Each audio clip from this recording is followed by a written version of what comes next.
যুক্ত। আপনাদের সম্মুখে একটি হাদিস পাঠ করেছি। হাদিসটি হলো সহিহ বুখারীর প্রথম খণ্ডের 252 নম্বর পৃষ্ঠায় 5027 নম্বর হাদিস। হাদিসের ভিতরে রাসূল করিম সাল্লাল্লাহু আলাইহি ওয়াসাল্লাম বলেছেন, খায়রুকুম মান তাআল্লামাল কুরআন ওয়া 'আল্লামা। তোমাদের মধ্যে সর্বোত্তম ওই ব্যক্তি যে কোরআন মাজিদ শিক্ষা করে এবং অন্যকে শিক্ষা দেয়। এবং যে আয়াত পাঠ করেছি, তো এই আলিমদের শিখে যে হাফেজ হবে কোরআনের হাফেজ, সেই কোরআনের হাফেজের মা বাবাকে কিয়ামতের দিন নূরের মুকুট দান করা হবে। সেই নূরের মুকুট এত নূরময়, কিয়ামতের ময়দানে শরীরের দিক দেখাতে পারবে মানুষ, কিন্তু এই নূরের মুকুটের দিক দেখাতে পারবে না। এই আইন শেখার জন্য কত মানুষ কত কষ্ট করেছে।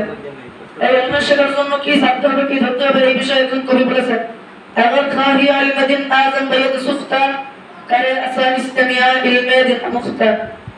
যদি তুমি লাভিতে যাও আলিমদিন সাধনা করো প্রাণপণে, খুব সহজে আলিমদিন লাভিতে পারেনি কোনো জনে। এই আলিমদিন অনেক কষ্ট অনেক মানুষ শিখেছে। কিতাবের ভিতরে এক ছাত্রের ঘটনা পাওয়া যায়। ছাত্রটি ছিল অত্যন্ত গরিব। একবার মুতাআলা করতে করতে হেলিকানের তেল শেষ হয়ে যায়। তো সে খুব পেরেশান হয়ে বাইরে বের হয়। বাইরে বের হওয়ার পর দেখছিল রাজার শোভাযাত্রা যাচ্ছে। ওই শোভাযাত্রার সাথে চলছে মশাল।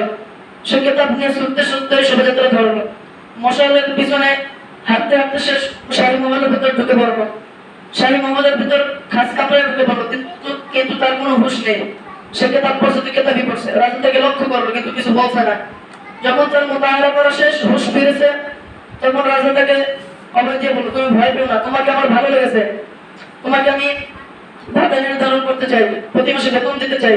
তখন ওই ছাত্রটি বলল, আমি বেতন বা ভাতা নিতে রাজি নই, কারণ এতে আমার ব্যক্তি স্বাধীনতা নষ্ট হবে। আপনি যদি চান তাহলে তেলের দোকানদারকে বলতে পারেন তিনি যেন আমাকে তেল সরবরাহ করেন এবং প্রতি মাসে খাতা থেকে আপনার কাছ থেকে টাকা নিয়ে যায়। এইভাবে তারা আইন অর্জন করেছেন। এই আইন অর্জন করার জন্য যে জিনিসগুলো ছাড়তে হবে সে ভিতরে একটা হলো গুনাহ। এই বিষয়ে একটি কবিতা আছে, শাকাওতু ইলা ওয়াকিয়া সুআ হিফজি ফাওসানি ইলা তারকিল মাআসি। স্মরণশক্তি কম বলে জানালাম সে বড় কিশনে, উপদেশ দিলেন তিনি আমার গুনাহের কাজ বর্জনে।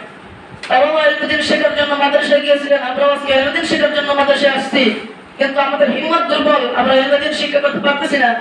আমাদের গুনাহের কাজ ছাড়তে হবে, নেকের কাজ ধরতে হবে, বেশি বেশি চেষ্টা করতে হবে, শেষ সীমায় পৌঁছাতে হবে, উস্তাদের সওয়াব লাগবে। এই জিনিসগুলো হলে আমরা আলিমদিন শিখতে পারবো। আল্লাহ পাক আমাদের সকলকে ইলম সহিহ দান করুন, সকলে বলে আমিন। এই বলে আমি আমার বক্তব্য শেষ করছি। আসসালামু আলাইকুম ওয়া রাহমাতুল্লাহি ওয়া বারাকাতুহু।